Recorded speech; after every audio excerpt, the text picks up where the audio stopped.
Alors oui, je vais faire une conférence sur le lien entre l'apprentissage, l'intelligence artificielle, machine et humain. Donc c'est vraiment un grand écart. Et faire un grand écart, c'est toujours un peu dangereux, surtout que je vais marcher sur les plates-bandes de beaucoup de mes collègues qui, j'espère, me l'excuseront. Mais en tout cas, ça vous donnera une perspective à partir de laquelle je suis sûr que beaucoup de collègues ne seront pas du tout d'accord. Alors, qu'est-ce que c'est que l'intelligence artificielle? Je vais commencer par là. Essentiellement, ça veut dire apprendre à estimer la réponse à une question à partir de données. Donc, la particularité, c'est qu'on va apprendre, et apprendre, ça va se faire à partir d'exemples où on connaît la donnée et on connaît la réponse. Donc, qu'est-ce que ça peut être la donnée? Par exemple, ça peut être de la parole et on peut demander de reconnaître les mots qui ont été prononcés. Ça peut être un texte où il s'agit de faire de la traduction, auquel cas Y, ça va être un nouveau texte qui a été traduit, ou la réponse à une question. X, ça peut être une image, et Y, demander le nom de la personne à l'intérieur de l'image. Ou X, ça peut être tout simplement la position des pièces sur un jeu de Go. Et la question, c'est quel est le prochain mouvement qui peut nous amener vers une victoire. Alors, la particularité du domaine, c'est que X, c'est un très grand nombre de variables, typiquement de l'ordre d'1 million pour une image, pour un texte, pour la parole. Donc, bien souvent, c'est bien plus grand que 1000. Et ça, c'est quelque chose qui va être très important et qui va structurer le problème. Donc, ce que je vais essayer de vous montrer, c'est que, certes, il y a d'énormes différences avec l'apprentissage humain, mais il y a aussi beaucoup de points communs.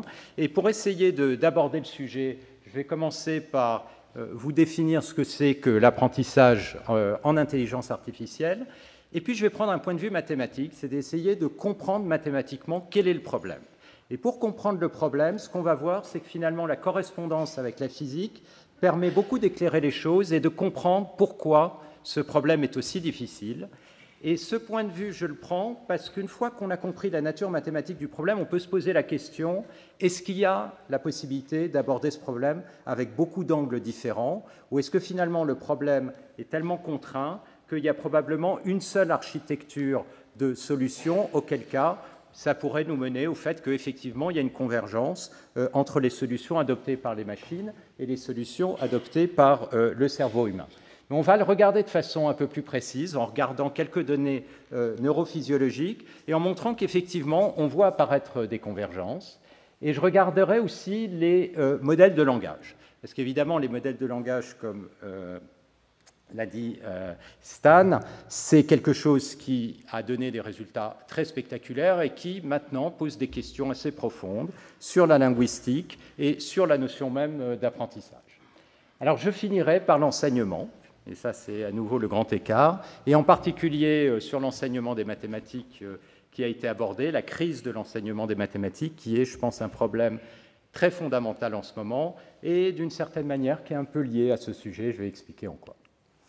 Alors, l'intelligence en intelligence artificielle, l'apprentissage, en intelligence artificielle. En fait, si vous regardez les algorithmes, il y a beaucoup de similarités avec la façon dont un élève va apprendre en cours. Il y a au départ un cadre a priori qui est fixé. Alors, dans un cours, ça va être typiquement l'enseignant qui va structurer l'apprentissage avec sa propre démarche pédagogique et des explications. Et puis ensuite, il va y avoir une phase pour l'élève d'apprentissage par essai-erreur, en mathématiques par exemple. Ça veut dire faire des exercices, se tromper, regarder la solution, un nouvel exercice, se tromper, regarder la solution et au fur et à mesure s'améliorer. Et puis à la fin, à la fin du cours, typiquement, il y a un test sur des nouveaux exercices pour essayer d'évaluer l'acquisition des connaissances de l'élève. La façon dont on fait de l'apprentissage en mathématiques ou en informatique suit essentiellement la même structure. Alors, apprendre, ça veut dire quoi? Ça veut dire qu'on veut à nouveau essayer d'estimer la réponse, que je vais appeler à nouveau Y ici à la question, à partir des données qui sont X. Donc, ça veut dire associer à Y à X, apprendre une fonction, ici, f de X. Le cadre a priori, ça veut dire quoi? Ça veut dire qu'on ne va pas aller chercher n'importe quelle fonction possible, on va la délimiter et on va aller chercher la relation entre X et Y à partir de fonctions qui vont être indexées par des paramètres. Et donc l'apprentissage va être essentiellement autour de ces paramètres, c'est-à-dire qu'on fixe un monde qui n'est pas trop large dans lequel on va apprendre. Et ensuite, il y a l'apprentissage par essai-erreur. Donc ici, ça veut dire quoi? Ça veut dire que si vous fixez un paramètre, eh bien, vous allez faire une prédiction de Y, vous allez avoir une certaine erreur, et ce que vous voulez, c'est réduire votre erreur. Donc vous allez changer la configuration de l'algorithme, autrement dit, changer l'apprentissage, changer le paramètre, jusqu'à ce que l'erreur soit minimum. Et lorsque vous aurez minimisé l'erreur, vous aurez fini votre phase d'apprentissage. Seulement ça, vous allez le faire sur des exemples d'entraînement qui vous ont été donnés et sur lesquels, évidemment, vous connaissez la réponse de façon à calculer l'erreur. Donc il va y avoir une dernière phase. Et la dernière phase, ça va être d'essayer d'évaluer si votre système généralise, c'est-à-dire si sur des nouveaux exemples, vous êtes effectivement capable d'avoir une erreur qui n'est pas plus grande que celle que vous aviez à l'entraînement. Et dans ce cas-là, on va dire que le système généralise. Donc vous voyez que vous avez essentiellement le même type d'approche dans ce cadre. Et maintenant, on peut se poser la question, pourquoi c'est aussi difficile d'apprendre? Et la réponse est liée à ce qu'on appelle la malédiction de la dimension. Alors, en apparence, le problème n'a pas l'air si difficile que ça. Ce qu'il faut, c'est simplement apprendre une fonction qui relie y à x. Et on a des exemples, c'est-à-dire on a des points sur lesquels on connaît la valeur de la fonction. Donc ça, c'est tous les points colorés ici. Et maintenant, je vous donne une nouvelle donnée, donc je vous donne un nouveau x, et il faut connaître la valeur de la fonction dans ce x. Pour cette valeur x. Donc la première idée qui vient à l'esprit, c'est de se dire, ce n'est pas compliqué, je vais essayer d'aller chercher les voisins de x, et si ma fonction est un peu régulière, la réponse en x va être très similaire à celle des voisins, donc je vais faire une espèce de moyenne. Alors pourquoi est-ce que ça marche jamais? Ça marche jamais parce que la dimension des données, le nombre de variables, est très grand. Donc il y a une variabilité absolument considérable. Imaginez, si vous prenez une image, elle n'a aucune chance d'être presque égale à une des images que vous avez stockées dans votre base d'entraînement. Alors, pour le vérifier mathématiquement, vous pouvez regarder dans quel espace vit votre x. Chacune des valeurs, disons, peut varier entre 0 et 1, donc ça va vivre dans un cube 0, 1 à la puissance d. Imaginez que vous vouliez garantir que vous avez un exemple qui est proche, par exemple à une distance 1/10, que votre x est à une distance au plus 1/10 d'un exemple. Combien d'exemples il faut? Si vous êtes en dimension 2, il vous en faudra 10 fois 10, c'est-à-dire 100.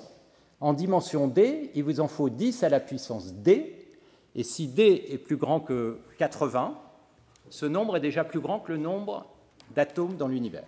Donc il n'y a aucune chance pour que vous ayez suffisamment d'exemples, d'autant plus que dans votre cas, D, ça ne va pas être 80, mais 1 million. Donc tout l'enjeu, ça va être de comprendre, dans cet espace qui est absolument énorme, avec une variabilité considérable, où se concentre l'information qui est utile pour répondre à la question. Et ça, c'est la difficulté principale de l'apprentissage. Alors, qu'est-ce que proposent les réseaux de neurones? L'idée d'un réseau de neurones, c'est que c'est basé sur une petite entité qu'on appelle un neurone mathématique ou informatique qui n'a pas grand-chose à voir avec un neurone biologique, sauf qu'il y a quelques petits points communs. L'idée est la suivante. Vous avez des entrées dans ce neurone, et ces entrées vont être multipliées par des poids, qui sont ici les paramètres, et vous allez faire une combinaison pondérée par ces poids des entrées. Et si le résultat de cette moyenne pondérée est plus grand que le seuil B qui est indiqué ici, alors vous allez sortir la valeur. Si c'est plus petit, le neurone ne va pas répondre et la réponse va être 0. D'accord? Donc c'est une petite opération très élémentaire. Maintenant, la particularité des réseaux de neurones, et en particulier des réseaux de neurones profonds, c'est que vous allez mettre cette petite entité en réseau, c'est-à-dire vous avez ici les entrées et là les neurones de la première couche qui vont répondre, qui vont rentrer dans une série d'autres neurones avec leurs propres paramètres, et vous allez ainsi avoir un nombre absolument considérable de paramètres qui sont les poids de connexion de tous ces neurones, jusqu'à ce que vous ayez votre sortie. Et typiquement, le nombre de paramètres au cours des 10 dernières années ont augmenté de millions à milliards jusqu'à trilliards pour les plus grands systèmes de langage. L'idée, c'est que maintenant, vous allez optimiser les paramètres. Donc là, on rentre dans la phase 2, c'est-à-dire je vais essayer de choisir les poids, autrement dit mon θ, de manière à ce que l'erreur soit la plus petite possible entre la réponse du réseau et la vraie réponse. D'accord? Donc ça va être l'apprentissage. La grosse surprise, c'est qu'avec des architectures qui sont très similaires, on arrive à répondre à une diversité de problèmes qui est absolument extraordinaire. La reconnaissance d'images, reconnaissance de sons, de paroles, des diagnostics médicaux, détection, faire du calcul scientifique, faire de la prédiction de valeurs, comme par exemple l'énergie quantique de molécules, de la génération d'images, de musique, de données physiques, de la génération de textes, comme dans ChatGPT, traduction, voire même des démonstrations mathématiques. Donc la question qui se pose, c'est comment ça se fait que ces architectures, qui vont apprendre sur des données différentes dans chacun de ces problèmes, sont capables de répondre à toute cette gamme de questions, alors même qu'on sait que le problème au départ est extraordinairement difficile, voire impossible à résoudre, sauf s'il y a de la structure cachée. Et ce que ça indique quelque part, c'est que finalement tous ces problèmes-là, fondamentalement, partagent le même type de structure, et c'est là qu'on aborde le problème d'un point de vue mathématique. Alors, ce problème, pour le rendre un peu intuitif, je vais le mettre dans le cadre de la physique. Pourquoi la physique? Parce que le cœur de la physique statistique, c'est essentiellement étudier ce genre de problème. Quel est le problème en physique statistique? Vous avez des interactions entre particules microscopiques et à partir de là, vous voulez expliquer des phénomènes macroscopiques comme la résistance de matériaux, les propriétés de fluides, de gaz, etc. Et donc c'est le même phénomène d'agrégation d'une quantité monstrueuse de paramètres jusqu'à obtenir une quantité qui agrège l'information. Alors en physique statistique, il y a évidemment des modèles simples, par exemple des gaz, et là on a des modèles mathématiques bien connus, et ça c'est les modèles qu'il y avait dès le début du XXe siècle. Et puis on a bougé vers des modèles plus compliqués qui expliquaient les transitions de phase. Ça c'est un exemple, le ferromagnétisme. Donc par exemple la dernière médaille Fields était autour de l'étude de ce genre de problème. Mais en maths on s'arrête là. Étape d'après, turbulence. Ça c'est un problème qui a été posé en 1940 par Kolmogorov. On n'a toujours pas de description mathématique des statistiques de la turbulence. Ce genre de choses qu'un réseau de neurones est capable de synthétiser, c'est-à-dire un visage, un tableau qui a gagné un prix d'art aux États-Unis, on est complètement hors du cadre des mathématiques qu'on est capable de connaître. Qu'on est capable, non pas de connaître, mais qu'on est capable de faire actuellement. Et donc l'enjeu, c'est d'essayer d'avancer petit à petit pour comprendre ce genre de phénomène. Là, disons, la première réaction, c'est de se dire « Ah, c'est pas si compliqué que ça. » Finalement, les réseaux de neurones, ce qu'ils font, c'est mémoriser. Ils ont énormément de données, puis ils reproduisent des patchs. La réponse est non. Beaucoup d'études là-dessus. Les réseaux de neurones généralisent, et ce genre d'images ne sont pas le résultat de patchs d'une assemblée d'éléments dans un système d'apprentissage. Donc la question qui va nous ramener au problème, c'est comment est-ce que les réseaux de neurones sont capables d'éviter cette malédiction de la dimensionnalité et d'extraire l'information qu'il y a dans ces données de très grande dimension. Alors, il y a une idée clé en physique et en maths qui est le fait que dans beaucoup de systèmes, vous êtes capable de réduire la dimension du problème, autrement dit le nombre de variables, en regardant le phénomène à différentes échelles. Donc, imaginez des variables qui peuvent être les pixels d'une image, ça peut être des agents dans un réseau social, ça peut être des particules en physique. Et vous regardez les interactions entre ces deux variables et celles du centre. Donc vous pouvez regarder chaque interaction, tout comme on peut regarder les interactions entre tous les humains sur Terre, mais évidemment c'est très compliqué. Comment est-ce qu'on peut réduire ça? Déjà, il y a les interactions avec les particules très proches. Dans votre cas, ce serait votre famille, par exemple. Et puis ensuite, les particules plus éloignées, on peut résumer leur interaction sur celle-là en regardant le champ équivalent produit par le petit groupe de particules. Et les particules qui sont encore plus éloignées, eh bien, on peut les regrouper dans des groupes encore plus grands et regarder leur influence, par exemple l'influence de la politique entre, je ne sais pas, le Moyen-Orient ou la Chine et l'Inde sur votre propre vie. Et donc, vous avez un regroupement beaucoup plus important. Le résultat de ça, c'est que pour comprendre ce système, au lieu d'avoir des interactions, vous n'en avez plus que log D, c'est-à-dire beaucoup, beaucoup moins, et vous tuez la malédiction de la dimensionnalité. Mais le problème, c'est que maintenant, vous avez à comprendre les interactions entre toutes ces structures à travers les échelles. C'est là que va se cacher l'essentiel de la physique, et c'est là que va se cacher une grosse partie des problèmes. Donc le problème, c'est de caractériser ça. Je vais montrer le lien avec la physique et avec les réseaux de neurones. Alors, j'ai commencé avec la physique. Qu'est-ce que ça veut dire, ces interactions multi-échelles? Donc ça, il faut réaliser qu'en physique, être capable de modéliser un phénomène comme ça, c'est-à-dire être capable de calculer sa probabilité, c'est la même chose que calculer son énergie. Parce qu'un phénomène qui va avoir une basse énergie va correspondre à une grande probabilité. D'accord? Donc c'est l'énergie qui spécifie la physique et qui va spécifier ceci.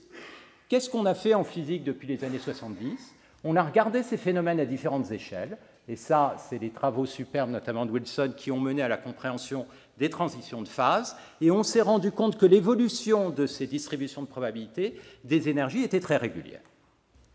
Maintenant, la question qui va se poser d'un point de vue apprentissage, c'est plutôt comment on apprend tout ça. Et comment on apprend tout ça? Eh bien, essentiellement, on va dans le sens inverse, c'est-à-dire on part de là, de la petite dimension, et on a besoin de bouger pour comprendre les structures de la grande image. Et pour ça, il faut ajouter des détails qui permettent d'augmenter les résolutions. Et ces détails, on les calcule avec des petites ondes qu'on appelle des ondelettes. Donc là, on a l'impression qu'on n'a rien à voir avec notre sujet d'origine, mais je vais vous expliquer pourquoi oui. Quand vous regardez un réseau de neurones et sa structure, on voit le même genre de phénomène. Ça, c'est l'entrée du réseau, et puis les différentes couches. Et ce qu'on voit notamment, c'est qu'à travers les couches, les données deviennent de plus en plus petites. En fait, on agrège petit à petit les informations à travers les échelles. Et quand on regarde les premiers filtres qui apparaissent dans les réseaux de neurones, ce sont essentiellement les mêmes ondelettes que celles qu'on voit apparaître, qui sont utilisées en maths et en physique. Maintenant, la question, c'est est-ce que l'homme ou les animaux font quelque chose de similaire? Si on regarde le système visuel, vous avez eu beaucoup d'études à partir des années 60, et notamment des travaux pionniers de Hubel et Wiesel, des propriétés des cellules corticales, notamment dans la zone V1 qui est ici, et ils se sont aperçus qu'il y avait un certain nombre de neurones qui avaient des réponses quasi linéaires. Ils ont essayé d'identifier, et ça c'est l'extrait d'une publication de neurophysiologie, et qu'est-ce qu'ils ont vu apparaître? Des espèces de petites ondelettes qui ont différentes orientations, comme dans les modèles de réseaux de neurones, et qui existent ici. Ça, c'est un modèle de cerveau de macaque. La grosse difficulté, c'est que quand on avance vers d'autres zones visuelles comme V2, les gens ont été confrontés à des cellules beaucoup plus compliquées, très non linéaires, dont on n'arrivait pas à interpréter les performances. Et puis, d'autres personnes, plus récemment, et il y a beaucoup de groupes qui font ce genre d'études maintenant, là j'ai pris les publications de Di Carlo au MIT, ont repris ces réseaux de neurones et les réponses des cellules corticales dans tout ce qu'on appelle le chemin ventral, qui est le chemin où petit à petit on va identifier le type de structure, le type d'objet dans l'image. Ils ont observé que les différentes couches des réseaux donnent des modèles des populations de neurones. Je ne parle pas des réponses des neurones individuels. Et donc, il y a une forme de correspondance entre ce chemin dans le cerveau et le chemin qui va de plus en plus profond dans les réseaux de neurones. Alors, je voudrais maintenant regarder un autre aspect qui nous touche en tant qu'humains, c'est la linguistique. Dans le cas de la linguistique, on a vu depuis un peu plus d'un an, 2 ans, ces modèles de langage qui obtiennent des résultats très spectaculaires, qui sont capables de répondre à des questions, qui sont capables de faire je reviendrai dessus, des démonstrations mathématiques. Et ce qui est très surprenant, c'est que dans ces modèles, il n'y a absolument aucune information de grammaire, de logique, etc. La seule façon dont ces réseaux sont entraînés, c'est qu'on donne des parties de la phrase avec des trous et on demande de prédire, donc le Y, c'est quel est le mot manquant, sachant qu'on vous donne le X, qui sont les mots qui sont dans le voisinage. Donc c'est essentiellement de la prédiction, autrement dit un calcul de probabilité de la réponse Y, sachant X, sachant les mots qui sont environnants. C'est essentiellement ça qui est fait, avec des spécificités d'architecture. Il y a ce qu'on appelle des transformers qui permettent d'avoir des dépendances qui sont très longue portée, et surtout, vous avez des réseaux qui sont de très très grande taille. GPT-4, c'est de l'ordre de 1 trilliard de paramètres.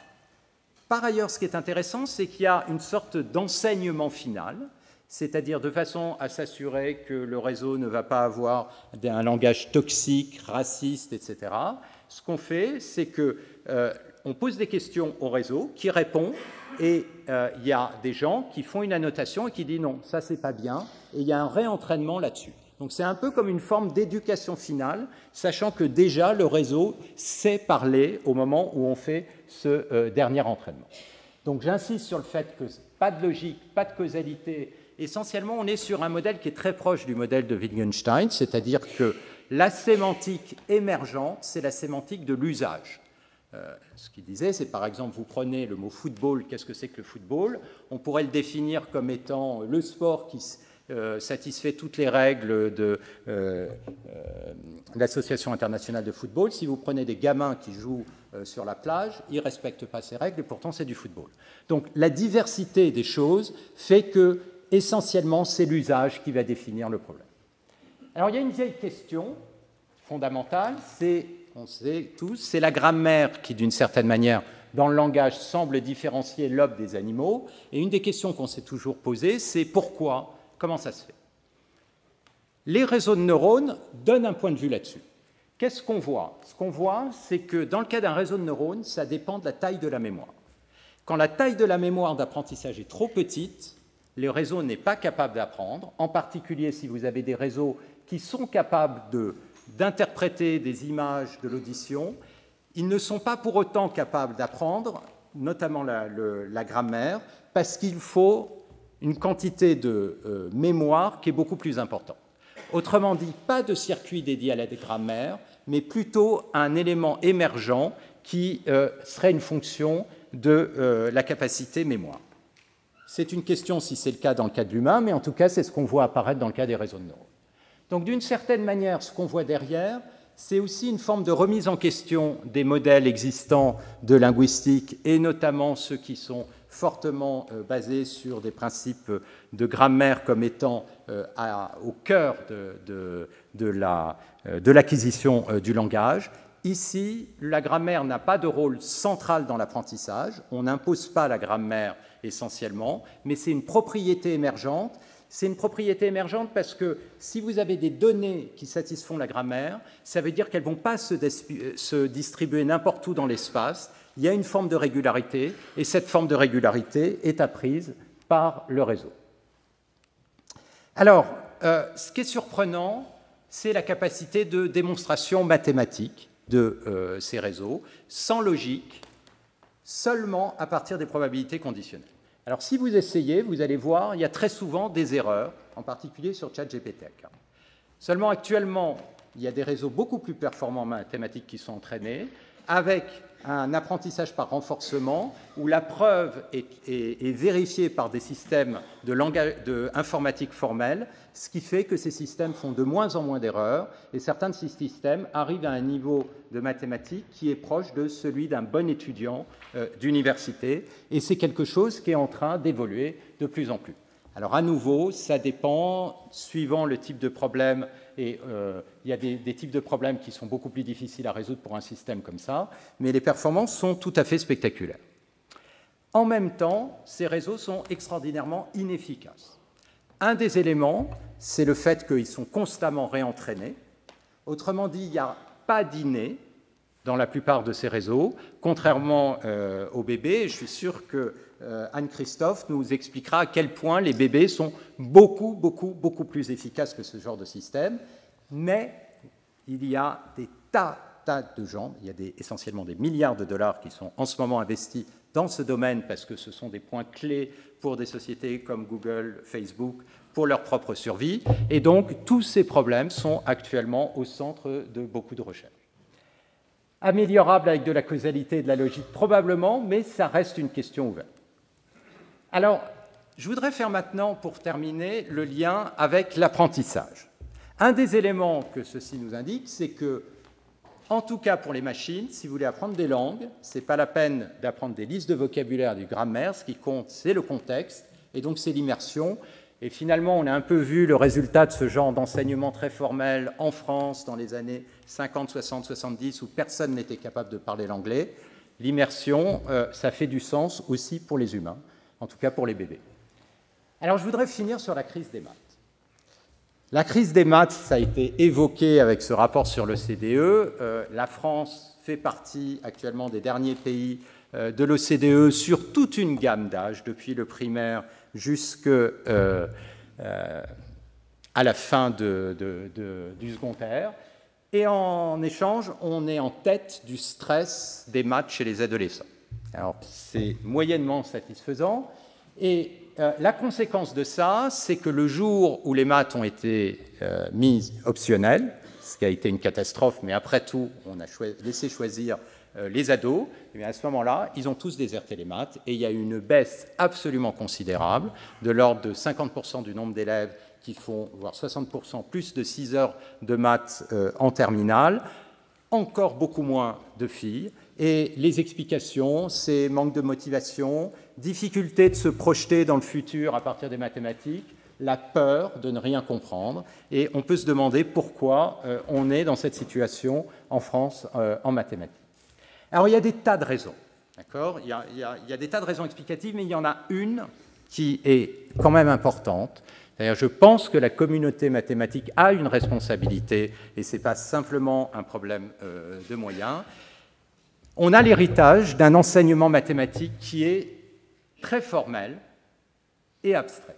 Cet héritage, il vient essentiellement des mathématiques modernes qui ont été enseignées entre les années 65 et 85, qui sont issues de la refondation des mathématiques par ce groupe Bourbaki, qui était un résultat fascinant d'un point de vue mathématique. Mais ça veut dire quoi? Ça veut dire une approche des mathématiques purement par l'axiomatique, c'est-à-dire par le formel, et en particulier totalement déconnectée du reste du monde, c'est-à-dire les mathématiques comme un langage formel, autonome.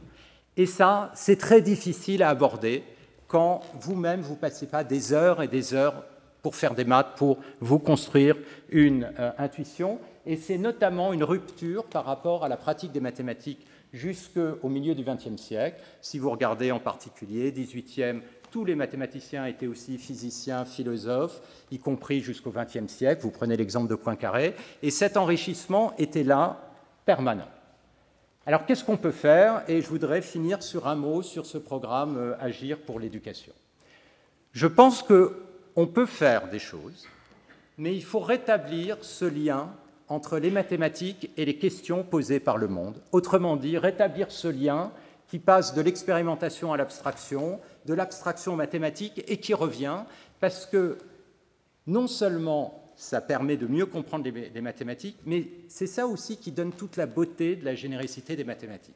Quand vous voyez apparaître la notion de droite sur des problèmes qui sont complètement différents, et vous voyez apparaître ce concept comme étant un concept totalement central, c'est là qu'on comprend la puissance des maths, et non pas quand on l'étudie purement en isolation sur un système autoréférent. Alors, ça, c'est une observation qui est bien connue dans le monde de l'éducation, notamment dans le primaire, avec la méthode de Singapour, qui a fait énormément, qui a une performance assez remarquable et qui est beaucoup adoptée, c'est-à-dire adopter cette démarche d'expérimentation, d'abstraction pour arriver à une formalisation mathématique.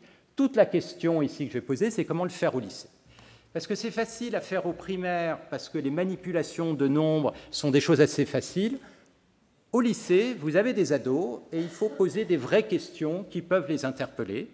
Si vous essayez de faire ça en lien avec la physique, il faut leur enseigner la physique avant et c'est très compliqué. Et donc la question, c'est quoi le cadre qu'on peut leur donner? Et je pense qu'il y a actuellement une superbe opportunité avec ce qui se passe notamment avec ces éléments d'intelligence artificielle et les challenges de données. Donc qu'est-ce que c'est qu'un challenge de données? Je reviens au problème. C'est poser une question à partir de données dans n'importe quel cadre. Ça peut être une question de diagnostic médical, ça peut être une question de prédiction climatique, ça peut être reconnaissance d'images, etc. Et on a une plateforme de challenge qui a de l'ordre de 70 challenges qui sont apportés par des services publics, des industries et des laboratoires de recherche, avec actuellement plutôt des étudiants universitaires, j'expliquerai, de l'ordre de 15 000 participants. Donc ça, c'est des exemples de présentation. Vous avez là un chercheur qui explique le problème, c'est reconnaître les différents types de champs de baleines. Là, vous avez un autre exemple, c'est la prédiction d'énergie éolienne. Un troisième exemple ici, c'est reconnaître le chiffre dans des images. Ça, c'est important pour automatiquement définir, reconnaître les codes postaux. Donc, qu'est-ce qu'on propose? Et ça, c'est toute une équipe qui est entre l'École normale supérieure et le Collège de France. C'est essentiellement de faire émerger les maths à partir des questions qui sont posées par ces challenges et surtout à partir de l'expérimentation que les enfants peuvent faire numériquement, informatiquement sur les exemples. Ce qu'on fait, c'est qu'ils essayent des solutions, ils les postent, ils ont des résultats, ils veulent faire mieux, et là, les maths sont indispensables, et ils voient émerger les mêmes outils mathématiques à partir de problèmes très différents. Et l'enjeu, évidemment, c'est d'enseigner les maths au programme, et c'est ce qu'on fait, donc, aussi bien de géométrie, statistique, probabilité, analyse de fonctions. En tout cas, c'est ce sur quoi on travaille. C'est un travail qui est fait en co-développement avec l'Éducation nationale, et je dois ici rendre hommage à tous les gens que j'ai rencontrés à l'Éducation nationale en maths, qui sont tous extrêmement concernés par ce genre de problème et très ouverts aux innovations et sont vraiment à la recherche de façons d'aborder ces problèmes. La grosse difficulté, c'est évidemment s'adapter à deux niveaux. D'abord aux professeurs, qui doivent adopter ces outils, et notamment informatiques. Alors, tout le travail, c'est de simplifier les choses, mais aussi à toute la diversité que peuvent avoir les élèves. Donc, dans ce genre d'approche, il y a un côté ludique, c'est-à-dire l'expérimentation est ludique, ça se fait en groupe, il y a des petites compétitions, et ensuite on passe aux maths, et au moment où on passe aux maths, eh bien, on a construit sa propre intuition. En tout cas, c'est tout l'objet de ce programme, où il y a eu des expériences pilotes. Évidemment, l'enjeu, et je vais terminer là-dessus, c'est le passage à l'échelle. Il y a énormément d'expérimentations avec de bonnes idées en éducation. Il y en a très peu qui passent le passage à l'échelle. Et donc, le type de modèle qu'on propose et sur lequel on travaille, on verra si ça marche ou ça se casse la figure, sachant que dans ce genre de choses, c'est comme une start-up. La probabilité pour que ça se plante est importante, mais ça vaut quand même le coup d'essayer. C'est un modèle d'éditeur de contenu. C'est-à-dire que il n'est pas envisageable qu'un petit groupe de 5, 10, 15 personnes éclairées soit en train de proposer à tous les professeurs le contenu de leurs cours, etc. C'est quelque chose qui doit être partagé. On propose des formats, il y a des formations, et ensuite, ce sont les professeurs qui doivent produire le contenu avec des encadrements et des évaluations par les pairs. Et donc, on essaye de faire ça avec une plateforme web. En tout cas, voilà le plan. Alors, je voudrais conclure. D'abord par le fait qu'on entend beaucoup le fait que tous ces algorithmes, ça n'a rien à voir avec notre apprentissage, etc. Oui, les performances sont très différentes, mais on observe une forme de convergence entre les algorithmes d'apprentissage et le type d'apprentissage qu'on a pour les humains. Et une des raisons potentielles, c'est le fait qu'on fait face au même problème. Ce problème a de la structure, parce que s'il n'en avait pas, on ne serait pas capable d'apprendre, malédiction de la dimensionnalité. Il faut identifier la structure. Et donc, finalement, ce n'est pas si surprenant que des méthodes qui deviennent très efficaces convergent vers le même type d'architecture, surtout quand on voit le type de principes structurants qui sont derrière. Alors, je voudrais juste finir sur le fait qu'on dit, oui, les algorithmes d'apprentissage, ils ne sont pas si bons, etc. En tout cas, il y a une chose qu'ils sont capables de faire. Ils sont capables d'apprendre de leurs erreurs. D'ailleurs, ils sont faits que pour ça. Et ce n'est pas toujours le cas des humains. Donc là, il y a peut-être des choses à apprendre pour les humains par rapport aux machines. En tout cas, je m'arrête là. Je vous remercie.